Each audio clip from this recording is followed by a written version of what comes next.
We are together. I have been referring to you as Dr. Anup. Okay. How would you like to introduce yourself to an audience? Yeah, Dr. Anup is fine. Everybody calls me that. Yeah. Wonderful. Okay. Or And Anup. Anup is fine too. That's my name. I am with Anup. I love Yeah. it. And I'm slightly giggling Mm. because I've only read the word and I've never actually said the word of your specific type of healing. Okay, I see. So how would Ayur, you pronounce it? Ayurveda. Ayurveda. And is that Sanskrit? Yes. Okay. Awesome. Yeah. So Meaning is science of life. it's of Yeah, life. Veda is like a science or the knowledge, and Ayur means of life, and so that's what it means. I love that. And how did you get started in this world? Okay. I'm sure basically I had been having little grandma's remedies and mom's remedies when I was since I was little, and I was born pretty sick. And who saved my life at that time was my uncle. He was a medical doctor. But over time, he became like a, I think world-renowned pediatrician. But he kind of kept me alive through like a bacterial meningitis when I was a baby. And I think probably out of necessity, and out of just cultural knowledge, folks around me, took care of me and gave me things like golden milk and chawanprash and things like this. And so Ayurveda was always around, but not by the name, just in action. I would get like Abhyanga massages and things like that, because to kind of keep me developing. But then, but I was very inspired by my uncle, and my mom also kind of hoped to for me to become a medical doctor, kind of, following that he saved my life.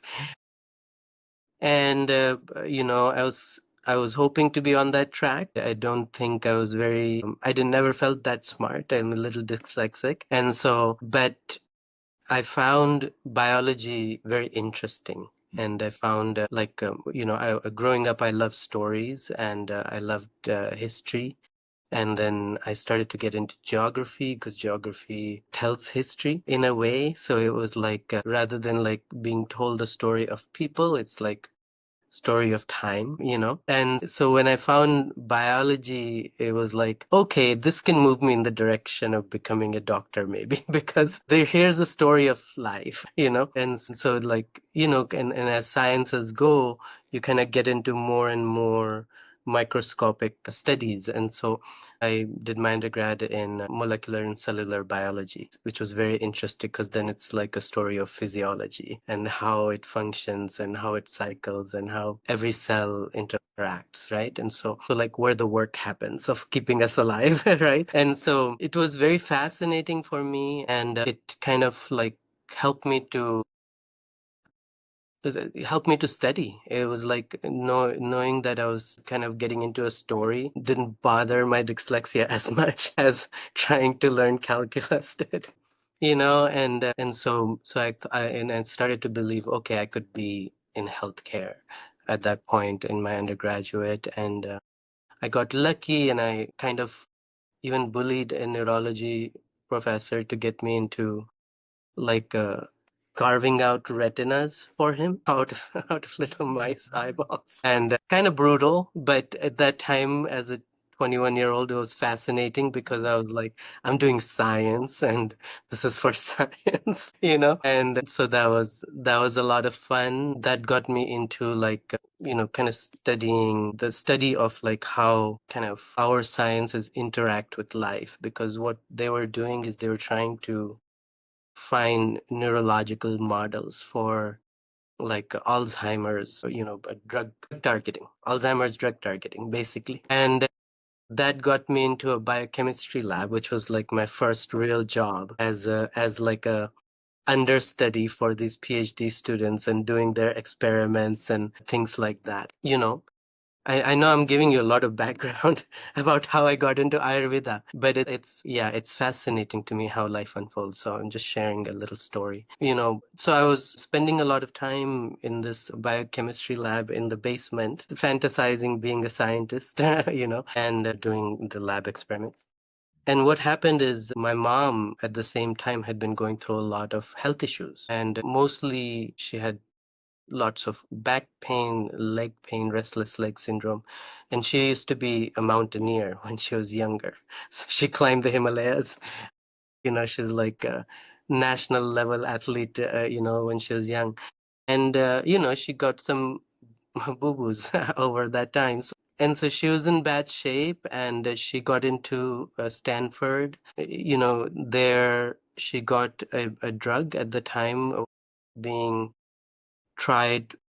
I don't know, maybe off label. It was carbidopa, which is now an FDA approved drug for Parkinson's disease. And it's like a dopamine agonist. It activates dopamine receptors in the body. And basically, in Parkinson's, it makes sense because the damage in your brain basically depletes your dopamine. And it helps prevent you from regulating your activities, your brain activity. And so you give a dopamine agonist and help you regulate again, right? Because your dopamine is depleted, you're replacing it. Right. Well, my mom didn't have depletion of dopamine. So they gave her a dopamine agonist because she might have, maybe they thought calming her down will help or something. And maybe it did help with the restless legs, but what started to happen is she started to get dementia-like symptoms and rigidity and things like that, which is like Parkinsonian symptoms. Right. Especially when the carbidopa will fade in its concentration in the blood. So what happened is you give a dopamine agonist from outside, her body said, dopamine receptors are stimulated adequately. I'm not going to make as much. And so when she was getting off the drug, she had like a Parkinson's like syndrome, I guess, not symptom, like a whole set of certain symptoms, right? Rigidity, memory issues, forgetting things, not finding words, like suddenly over a few months. And so that started to make me question my path because I'm like studying drug development and Yeah. drug targets, right? So made me think about, we were at the time looking at a study of acetylcholine, and which was a target for Alzheimer's drug. And acetylcholine in the skeletal muscles supports with contractions. And it made me think the same way, which is, okay, we can increase acetylcholine in the nervous system and it improves the connectivity interactions between the nerves, and that's what's blocked in Alzheimer's. But if there's more interaction in our muscles, then we'll be doing this all the time, Right. right? Have spasms or something. And I don't know if that was valid thinking, but at the time it was like, this is, it's like we're thinking microscopically, we're thinking one target. We're not thinking how it affects the whole system, right? And so, and it's like, this is wrong. Like this, there's no, like I, I had nerded out so much about microbiology at this point that I was thinking it's so diverse, or systems, or rather the same system like cortisol has so many functions in the body, depends on where it's acting, right? How can you replace the body's system and expect that other systems won't also feel that effect, right? And then they will do more of whatever they're doing, and this cause side effects, right? This is why every drug ad has 20 side effects. So it started to make me question my path at that point, and I'm very lucky to have my mother because she found an Ayurvedic doctor. She started to get better, and I started to, as more and more I feel confused about my path at that point, seeing her improve made me think, I know I can't move forward in my path, and I don't really know where I want to go. And so, and I can't do my job anymore because I was like same place that I was so happy about fantasizing. I was very depressed going to the same basement. That led me to, like, because I felt it's hopeless to try to treat this way. And I didn't know Ayurvedic model. I didn't even know naturopathy at the time. And so seeing my mom get better and get feel so well made me think, okay, if I'm gonna take a break from working, I'm gonna study Ayurveda. And that's what I decided. I'm gonna take a year and just study the first year and then decide where I want to go next. And that set me off, that was in 2007, 8, I think. Okay. you know, that's since it's been the journey. That's amazing. Thank you. Thank you. Thank you. Thank you for sharing that story. I gave you a 15-minute answer. I need to do better. It's beautiful. The things that I got excited by is the storytelling of a body, that you're not like one of my biggest critiques with Western medicine is that like there's parallels to comparing a patient like a machine or a car and you're just looking at one part. So this imagery of telling the story of a person's body is just Mhm. beautiful. Yeah. Yeah. Yeah, it's interesting, right? Like we're used to thinking about health and the body and life as like maybe like a what do you call it, like Legos or something. You're putting pieces together, and life, if you look at it closely, is more like a river. It's like flowing.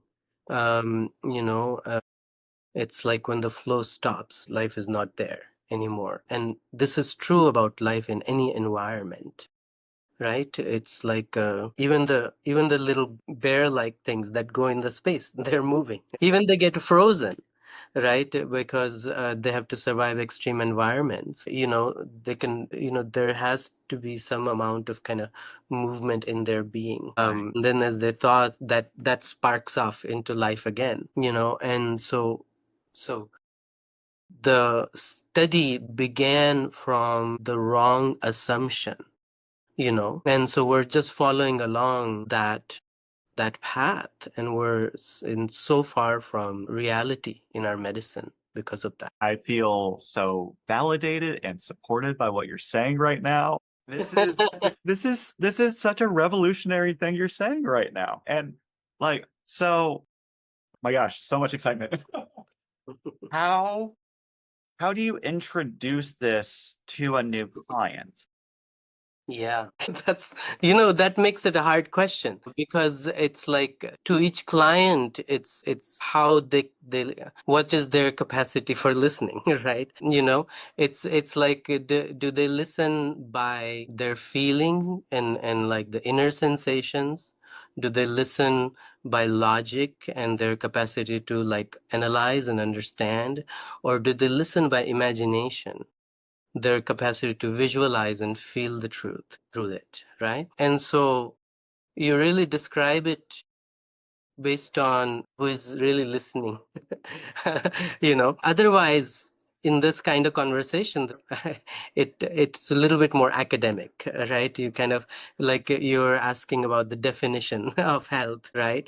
you know um, and individually speaking, right, and I'll try to kind of bring both all the three elements into Okay. it, because what I'm talking about there is basically the three doshas, or like the three major constitutions that Ayurveda kind of looks at in terms of health models or physiological models.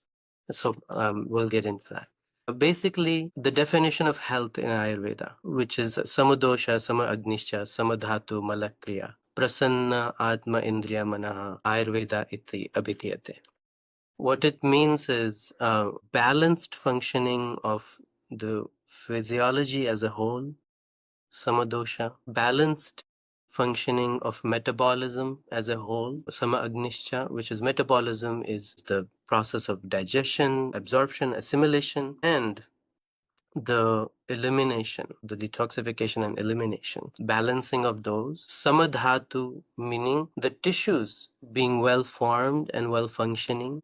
Malha Kriya, meaning the process of that nourishment of tissues, balanced by the elimination of waste out of the body. With this, we take care of the physiology, right? Or the person's physical body. Then Prasanna Atma Indriya Mana. So, meaning prasanna means like a joyful soul, a joyful soul, Atma Indriya, content senses, right? Indriya means senses, and Manaha, meaning a peaceful mind. So, a joyful soul, content senses, and a peaceful mind. That is the definition of health in Ayurveda. And so why I like it, so basically to put it all together, right, is basically a balanced and well-functioning physiology, balanced and well-functioning metabolic system, healthy tissues and well-functioning organs, as well as healthy process of elimination that is for the physical health, and as well as a joyful soul, content senses, eyes, ear, nose, throat, etc., and a peaceful mind. That makes a whole health. Um, you know, and so what we deal with, the modern model of medicine, is mostly been physical. And for me, it was like news at the time that that the mind and the spirit also has a place in the healing process, right? It was like growing up, it was just like, oh, the mental stuff, if you either stuff it or you try to work it out between the family, and there's no acknowledgement of needing to basically um, heal the mind, you know and and also the acknowledgement of soul. There is a lot of religious acknowledgement of the soul in India, um, you know and basically the soul as a slave of the religion, the individual soul at least, um, you know uh,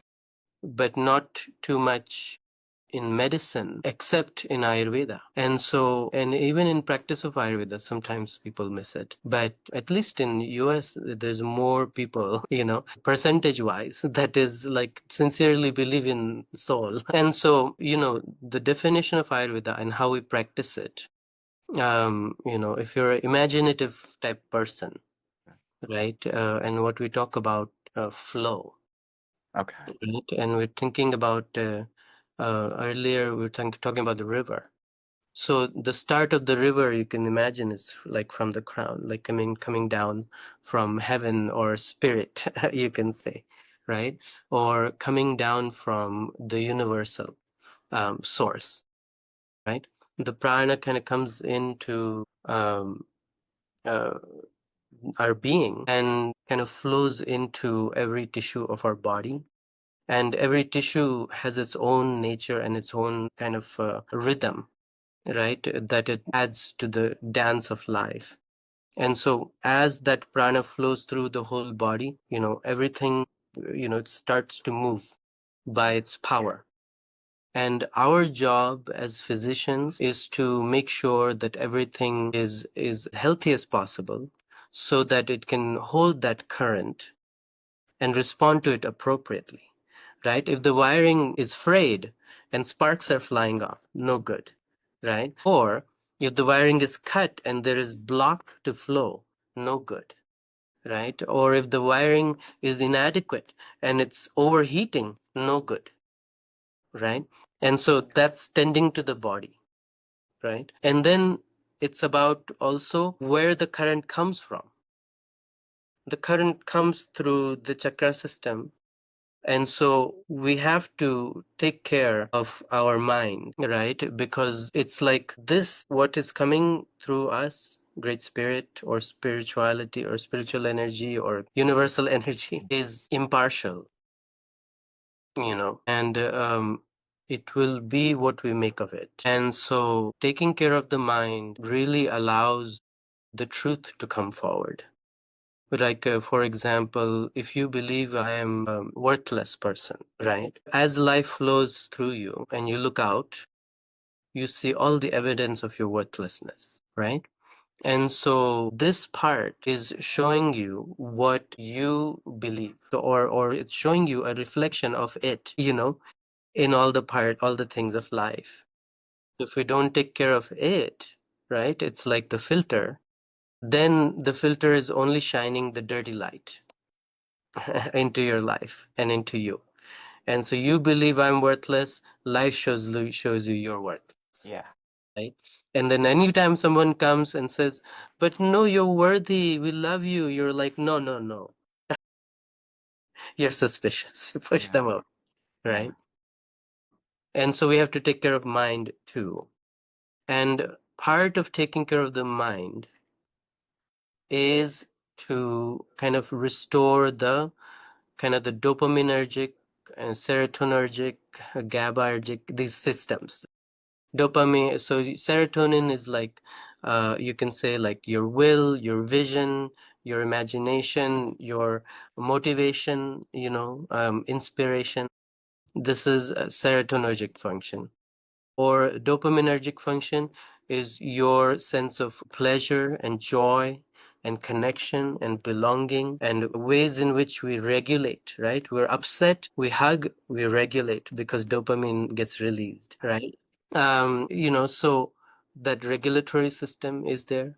And then the GABA, which is more to kind of give a more hypnotic or meditative state. So we can vision, from a place where the mind is not so alert and always so like sharp, but like softens for the flow to become less filtered and more in the form of awareness, right? Rather than like, witness, so like, and the GABA is stimulated when we meditate, GABA is stimulated when you go to bed and we dream, right? And so these systems need to be attended to. So that's where the second half of the definition comes in. Content senses is about, you're eating something healthy, but something that tastes good and feels good. The texture matches what you like, taste matches what you like, quality matches what you like, what your body would benefit from, or it looks good to your eyes, right? Or it feels good to your touch, or other things. You go out and look at the things starting to bloom and the colors emerging. That is pleasure for your eyes. Contentment, peace comes to you through your eyes. Or you smell something beautiful, fragrant, and peace and pleasure come through your nose, right? You listen to beautiful music and peace, power, pleasure come through your ears, right? And so the content senses, that we make them connected with wholesome, positive reflections of ourselves, right? Not like commercialized, right? Not like we're listening to other people's reflections of life, for example. Right. I know I just catch myself here a little bit, and I know I'm catching myself is because I don't want to alienate anyone. But what I'm trying to say is, Ayurveda invites us to a little bit more of a reflective life, right? And the contentment of the senses comes from when our senses meet more positive reflections of ourselves, versus if we're filling our senses with frivolous things, like how fancy someone's bag is, or like how someone has more money or their car is better than me, right? If we're filling with these reflections, what it does is that you're looking at your life through their reflection of their life. In a simple way, you're being jealous and you're comparing, right? But in a Ayurvedic kind of perspective of this idea of what's coming through our senses, what you're doing is you're saying that I sense I'm a failure in comparison to what I see out there. Right. And, it's not meaning that you look away when you see a fancy car that you appreciate. It's meaning that what you filtering kind of what you're sensing, it's if your mind says I'm sensing failure, then we need to work on the mind, and say, okay, you sense failure and how come? right? So the senses also tell us about what work needs to be done on the mind. So as the senses become more content, so like if we work on your mind in the sense of looking at yourself as feeling, basically being in more love with yourself, right? And seeing yourself unconditionally loved, and being supportive where you are, knowing you're always going forward, right? If you have this more contented perspective of yourself, where you are, right? Your senses will stop giving you that feedback, right? And so the interaction between the mind and senses becomes a useful tool for us to look at, you know, how the person perceives the world, and in turn how it reflects on their inner world, and how the inner world can be worked on so that the outer perception becomes more contented and the mind becomes more peaceful regardless of the circumstances, right? Wow. Okay. Okay, good. It made sense there, I guess. And then, so as the mind becomes peaceful in this project of, like, really perceiving your world and noticing what's unwholesome, what is the unhealthy reflection of me, or or how I'm reflecting unhealthily on certain things, right? Like when someone says I love you to me and I reflect on it with suspicion, right? Their intention, hopefully genuine, is I love you, and I'm meeting it with suspicion, right? Then it's telling me, oh, the mind needs to work out some trauma around, being able to have more faith. And so we don't go back in history because there's no time travel for our body. And so what we do is we say, okay, the trauma happened like this. It happened because someone would always say, they love me and they will be there, usually growing up, but then they didn't show with their action, or they weren't able to, or they weren't capable of because of the circumstances, right? The mind perceive it. The baby, right? Baby doesn't know reasoning, right? 3, 4, 5, 6, 7 years old. They know that mom says, but she doesn't show up. Daddy says, but he don't show up, which means that them saying I love you is just words, right? So then you perceive that same thing in your most intimate relationships, that they say I love you, but it could always go like how it went with my mommy or my daddy. Right. Sorry, I have 3 and 5 years old, so I talk like this. So, and so we notice that what you sense when someone says I love you and the person says I sense suspicion, I don't sense trust, I don't sense faith. And we go in their history and we find this is why it's like this. The faith can't be there because there's no grounding for it, right? How can we plant if the land is not prepared, right? And so the work then becomes to, prepare the land. And so you have them work with their inner monologue basically, or their personality in a more specific sense. You have them work with their personality for it to experience or cultivate the experience of faith, basically, Mm, right? And so how can you be more aware in the relationship so that you can experience greater maybe reliability, experience more belief in the person you're with. Over time that belief translates into some amount of trust with this person, and the trust ultimately spontaneously transform into faith, and that is about, okay, I work through my senses. I become more aware and present in this relationship when there is an opportunity to experience love, right? And so I lean into the hugs more. When I feel the little spark of like, go hold her hand, I go and reach and hold her hand more. I take more chances. I give more compliments, and pay more attention to how she's looking and how she's being, right?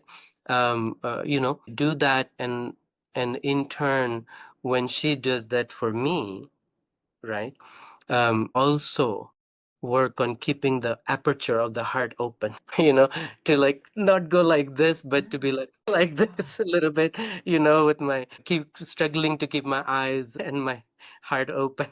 Um, you know, I'll take the hug.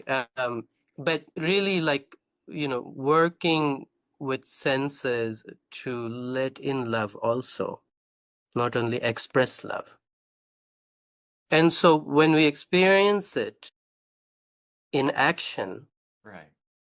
then that experience is the direct approach to faith, right? You can hear my story, you can maybe visualize it, feel it, rationalize it. But when you experience it, only then you can have faith. Because until then, maybe you believe me because Right. I'm very convincing. Maybe you trust me because you know me for a little while, but faith is experience, right?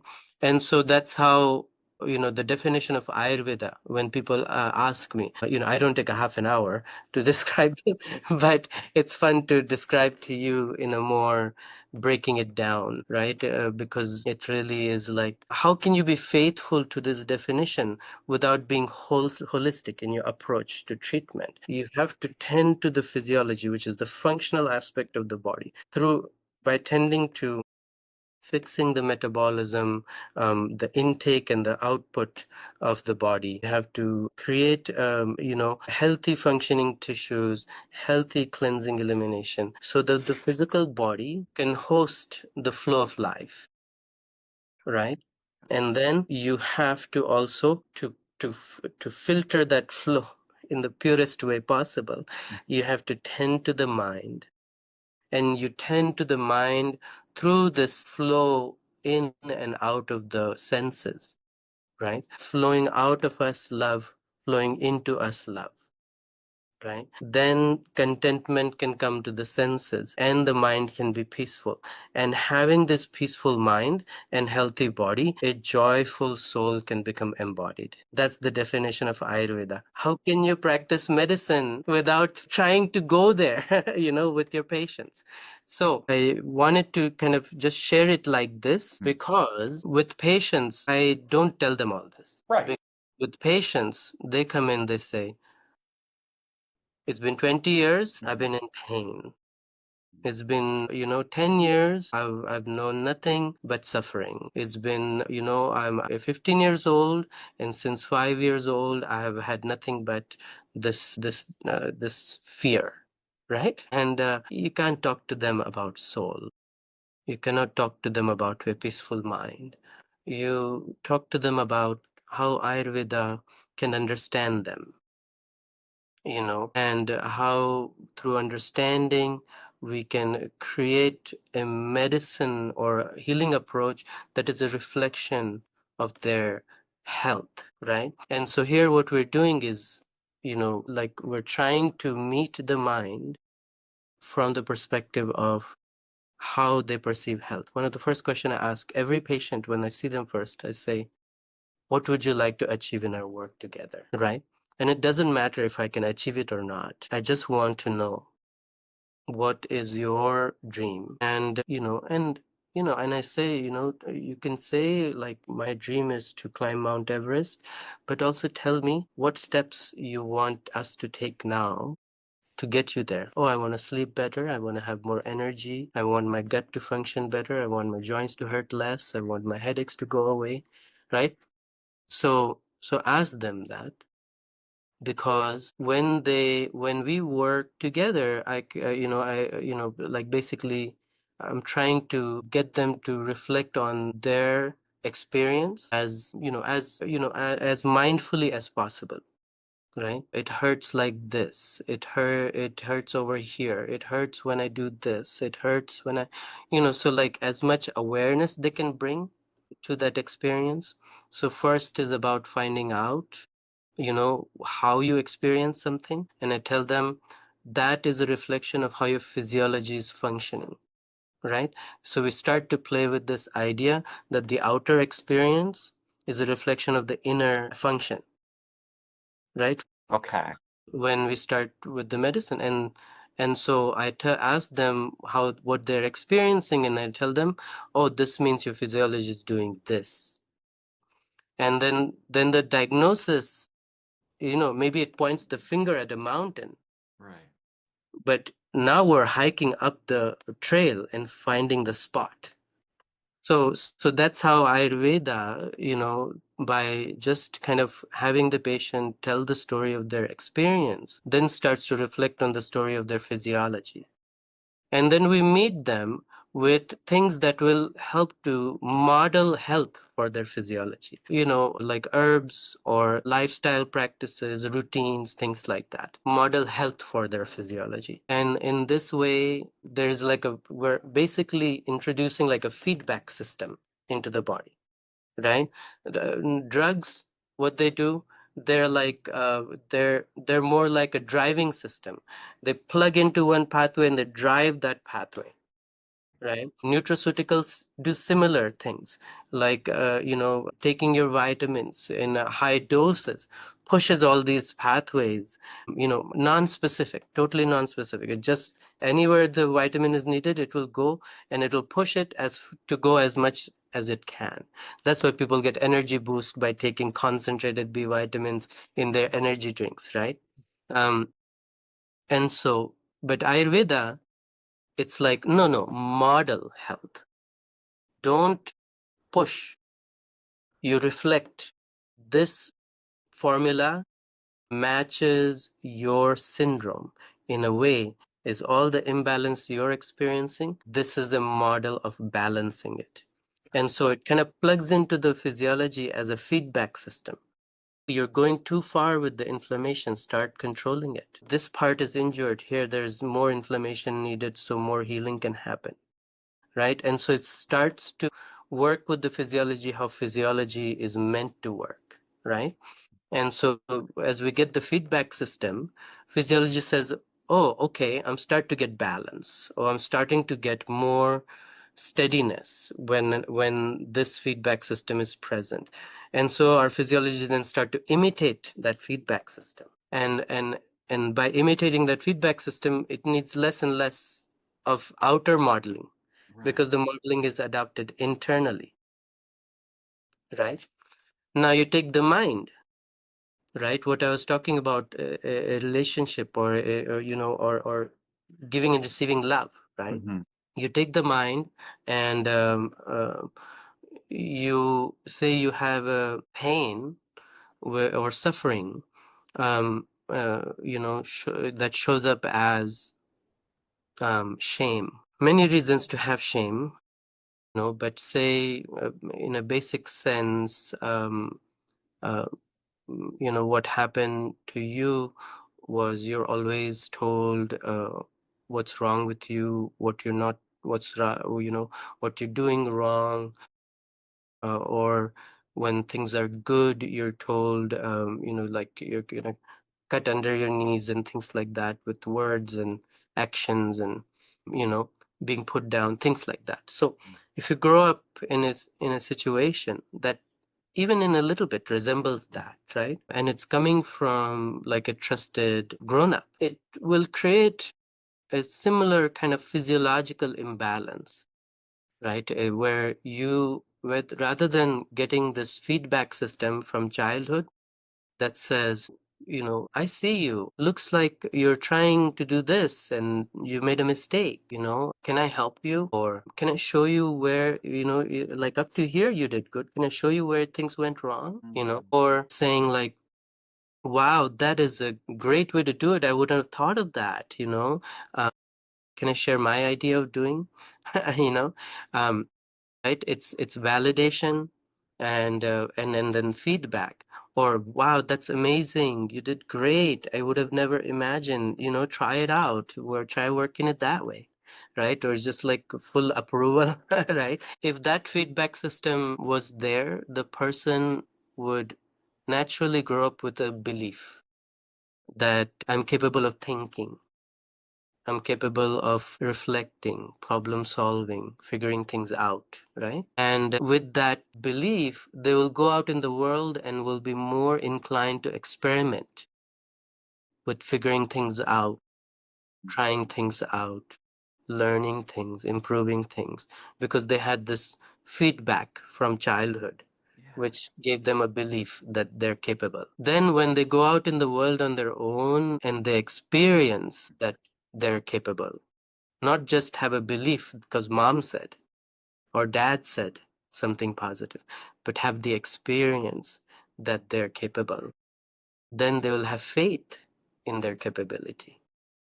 Then you succeed, right? Yeah. Now, if you don't have it, then there is an imbalance in the feedback system, right? Or the feedback system was absent or deficient in some way through childhood. And so you grow up in a way where it's like someone has, say, feedback system, or if it wasn't absent, or it was aggressive, offensive feedback system, which says, this is wrong with you. This is bad.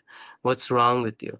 You're the devil, or you're, like kids often touch like their genitals, right? And we yell and shame because of our own shamefulness, right? Yeah. And embarrassment of, what they will do with it, right? Anyways, that's a whole another subject which kind of affects a lot of issues around sexuality. But, coming to basically, if you're being shamed about your intelligence, your capacity to do things, or when you do things right, you're being shamed because you're, still not good enough, right? That that feedback system, when you grow up, constantly keeps you in this shame filter in the mind, right? And so we have to create a feedback system that kind of will start to do the work what didn't happen when you were a child. So this is where Ayurvedic psychology is never like backward looking. Right. It's, oh, we learn what happened, and we always go forward with the approach. And so we say, okay, so the problem was with feeling shame.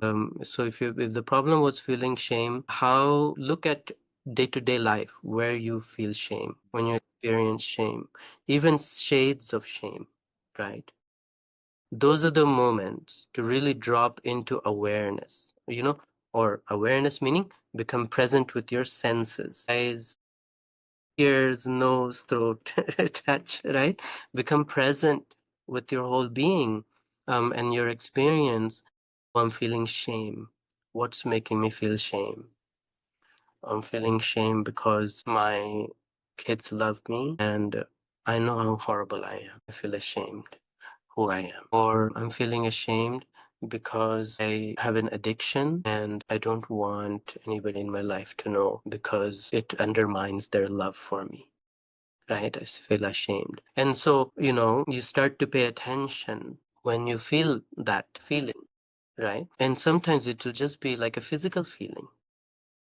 Sometimes it'll be like a dying feeling or sinking feeling or hollow feeling or sharp feeling or spasm, whatever, right?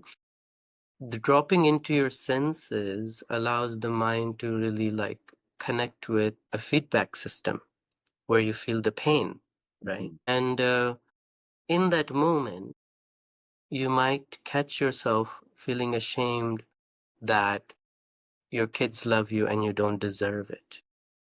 And instead of feeling shame, you can bring it like, I'm so grateful. Though I don't deserve it, I'm so happy to have my kids' love, right? This is really what represents unconditional love. Even though I can't love myself like this, you know, this is God showing me I deserve it. And this is God coming through my kids, loving me. And that awareness in that moment around your shame makes it okay to feel shameful and know that you're still loved, right? And someday that experience of gratitude and reflection on the shame might create a belief that, wow, my kids still love me. There must be something good about me, that they consistently show their love, or my wife still loves me. Kids, kids change because their life is their own, and so they don't always love you, even though they love you. But say maybe the feedback system is your wife, or the feedback system is, your best friend or your mother, whatever, right? You really become present where the shame comes at its strongest, and over time you kind of start to soften the shame by becoming more aware of the physical experience, and then through the physical experience you become aware of the inner story, the memory that's associated with that physical experience. It's like, oh, whenever my wife says I love you, I remember that my mom would say that, but then um, turn around and criticize me. So every time she says I love you, I brace. So um, in turn, say, okay, I hear you that you want to brace, and because you feel like she'll turn around and criticize you, and I'm here to tell you that even if she does that, it's okay, you know. Because she does love you in this moment, and she loves you when she's criticizing you, and then she'll love you like this again afterwards. And so don't be afraid, just enjoy being loved in this moment. And so now, from going from just allowing myself to be present with my shame and making it okay for it to feel loved, you know, using gratitude to allow that. Now I've graduated to actually turn that shame into more like a receiver for love by convincing it that it's okay to relax, that it's that I can make sure that it won't be so painful, even if the trauma repeats, because I'm here and I have faith in the love. I've paid attention, I've experienced it, and now have faith in love. And so the shame can still be there, but because I have faith in love, shame can give way to a painful experience without uh, without resisting it, because I have more faith in love, right? And so, just like in the body, we have feedback systems, Yeah. and the herbs and the daily routines and the breathing exercise, etc., are like feedback system for the body to model healthy physiology. We do the same through the senses or the mind, a feedback system that restores faith and love and joyfulness and delight and pleasure and courage, to the mind's experience. And so the mind becomes a positive filter for the soul to come through, you know. Oh my gosh. That was beautiful. That was poetry. I feel really emotionally connected to you right now. I'm just glowing. I think my biggest curiosity right now, and it's a question that was introduced to me by my teacher, and I love the concept of asking every healer and participant with your practice, with Mhm. everything that you study and work with. How does it not just impact an individual, but how does it impact a community and a society as a whole? Okay, yeah.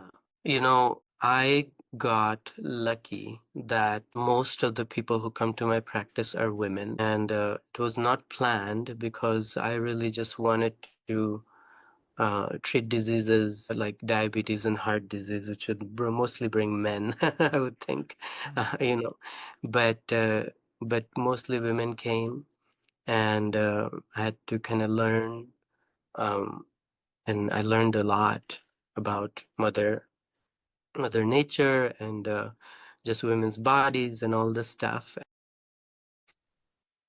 What I learned is as these women learn things through Ayurveda, and they started to adapt them. Their kids received the medicines, their husbands experience it, they started to adapt, their version of things, making them into little home remedies, self-care things, right? And to me, it's a full circle of what I received growing up from my grandma, my mother, and these women going back and being the mothers and grandmothers giving home remedies to their children. So yeah, I think this is the way my work impacts. I'm still glowing. I loved that answer. That was beautiful. Can I share with you something a little personal? As I'm saying that I've never had that question asked to me, so I just want to compliment you on as an interviewer. And as I'm reflecting on that answer, I was like, oh yeah, that's perfect medicine for my ego. Because I was thinking this morning about like how the pursuit in spirituality and shamanism and qigong and meditation, when I initiated that, it's a very different experience from medicine. That was more about becoming superhuman and being able to amplify spiritual knowledge and medicine globally, and to just have that moment after your question to reflect on the impact of my work. I feel like, oh, yeah, that's healed. That ambition, that inflation in my ego that gets in the way of really doing the work that's given to me is healed in some way, that I can give you an honest answer that reflects that circle and much more meaningful to my life. So thank you for asking that question.